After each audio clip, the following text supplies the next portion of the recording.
Chào mọi người đến với kênh Anh Minh Review.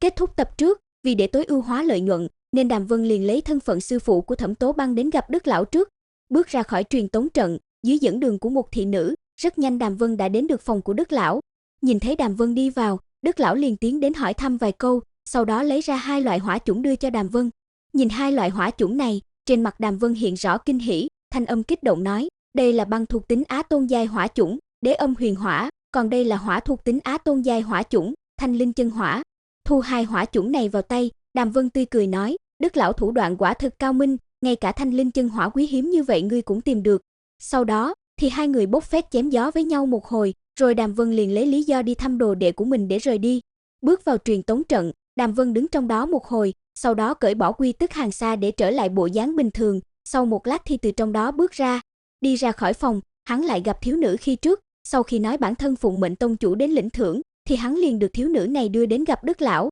Bước chân vào phòng, Đàm Vân liền khom người cung kính chào hỏi, mà Đức Lão thấy thế thì vội vàng chạy đến nâng hắn dậy, sau đó thì khen không dứt miệng. Theo như lão nói thì sự tích của Đàm Vân hắn đã nghe tông chủ kể lại hết rồi, quả là anh hùng xuất thiếu niên mà. Mãi đến một lúc sau, khi không còn gì để khen nữa, thì Đức Lão mới lấy ra 2 loại cực phẩm bảo giai hỏa chủng, là Chích Diễm Linh Hỏa cùng Linh Băng Chân Hỏa cho Đàm Vân, và nói đây là phần thưởng mà tông chủ ban thưởng khi Đàm Vân có biểu hiện xuất sắc tại Vĩnh Hằng Tiên Tông. Nhìn Đàm Vân thu 2 loại hỏa chủng này xong, Đức Lão lại lên tiếng nói tiếp, theo như lão nói thì ở đây đã hết hỏa chủng phẩm cấp cao để ban thưởng, thế nên phần thưởng hôm nay của Đàm Vân, lão đưa ra 2 phương án giải quyết, thứ nhất là Đàm Vân tùy tiện chọn một loại hỏa diễm, thứ hai là đợi sau này có hỏa diễm phẩm cấp cao hơn thì đến lấy sau. Bởi vì hiện tại hỏa chủng cấp thấp đã không còn có tác dụng nữa, thế nên Đàm Vân liền chọn phương án thứ hai, sau đó hắn liền từ biệt Đức Lão để quay về bàn phong Cự Long luôn. Ngay khi Đàm Vân vừa về đến nơi, thì thi đấu xếp hạng mấy thứ tự sau cũng vừa kết thúc. Ở trên Ngọc Lâu nhìn thấy Đàm Vân trở về,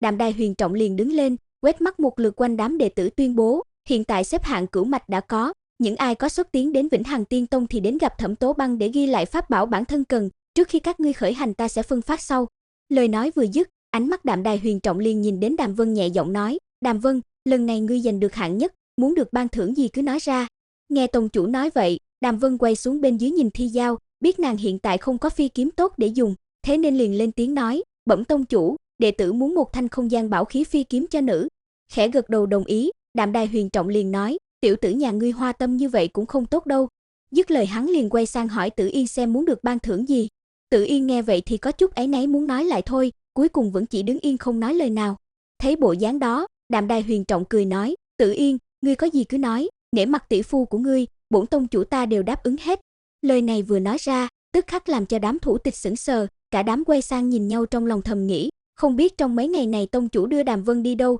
mà hiện tại lại ưu ái hắn như vậy. Về phía Tử Yên, thì nàng cũng chả nghĩ nhiều như thế, vừa nghe thấy câu ngươi muốn gì cũng đáp ứng hết của tông chủ, làm nàng hào hứng hẳn lên, tức khắc nói, tông chủ, vì ta tu luyện công pháp gồm 5 thuộc tính, nên yêu cầu cũng phải có vũ khí 5 thuộc tính tương ứng, cho nên Tử Yên muốn xin tông chủ 5 thanh kim, mộc, thủy, hỏa, thổ, tất cả đều phải là cực phẩm bảo giai phi kiếm. Vừa nghe được lời này, nét mặt còn đang tươi như hoa của Đạm Đài Huyền Trọng tức khắc trở nên sững sờ. Đứng ở bên cạnh thấy thần sắc này của tông chủ, Ngũ Hồn Đạo Giả liền quay sang Tử Yên quát lớn, Tử Yên, không được phép nháo sự. Khoát khoát tay ra hiệu cho Ngũ Hồn Đạo Giả không nên chen vào, Đạm Đài Huyền Trọng liền tươi cười đáp ứng luôn. Sau đó hắn lại quay sang nhìn Mục Mộng Nghệ, rút kinh nghiệm từ Tiết Tử Yên, nên lần này Đạm Đài Huyền Trọng không dám mạnh mồm nữa. Sau khi biết Mục Mộng Nghệ là tử vong thuộc tính thai hồn, thì hắn liền ban thưởng cho nàng một thanh cực phẩm tử vong bảo khí phi kiếm. Còn những người xếp ở phía sau, Đạm Đài Huyền Trọng cũng không có đích thân ban thưởng nữa, mà bảo bọn họ đến gặp Thẩm Tố Băng để ghi lại, sau đó hắn sẽ xem xét rồi ban thưởng sau.